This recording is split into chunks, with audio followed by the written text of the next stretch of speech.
அயோத்தியில இருக்க ராமர் கோயில் கட்டுறதுக்கு 2019ல உச்சநீதிமன்றம் அனுமதி வழங்கி தீர்ப்பு வழங்குச்சு. இந்த தீர்ப்புக்கு அப்புறம் தான் ஸ்ரீராம ஜென்ம தீர்த்த கஷேத்ரா அப்படின்ற அறக்கட்டளையும் உண்டாச்சு. இதுக்கப்புறம் 2020ல பிரதமர் மோடி அவர்கள் இந்த கோவிலை கட்டுறதுக்கு அடிக்கல் நாட்டி வச்சாரு. இந்த அடிக்கல் விழாவுக்கு அப்புறம் மிக பிரம்மாண்டமான கோவில் கட்டி முடிக்கப்பட்டுச்சு 2023ல. இந்த கோவிலுக்கு மொத்தம் 3 தலங்கள் இருக்கு. ஜான்வரி 2024 பொறுத்த வரைக்கும் முதல் தளம் மட்டும்தான் வேலை முழுசா நடந்து முடிஞ்சிருக்கு.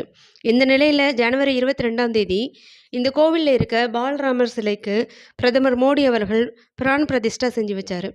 இந்த கும்பாபிஷேகத்துக்கு அப்புறம் 23ஆம் தேதியிலிருந்து, அதாவது ஜனவரி 23, 2024ல இருந்து இந்த கோவில் பொதுமக்கள் தரிசனத்துக்காக விடப்பட்டிருக்கு. ஒரு நாளைக்கு கிட்டத்தட்ட 3 லட்சம் மக்கள் இந்த கோவிலுக்கு ஸ்ரீராமரை தரிசிக்க வராங்க. இந்த கோவிலோட கருவறையில இருக்கக்கூடிய பாலராமரோட சிலையோட உயரம் மட்டும் 51 இன்ச். அதோட எடை 200 கிலோகிராம் இருக்கு.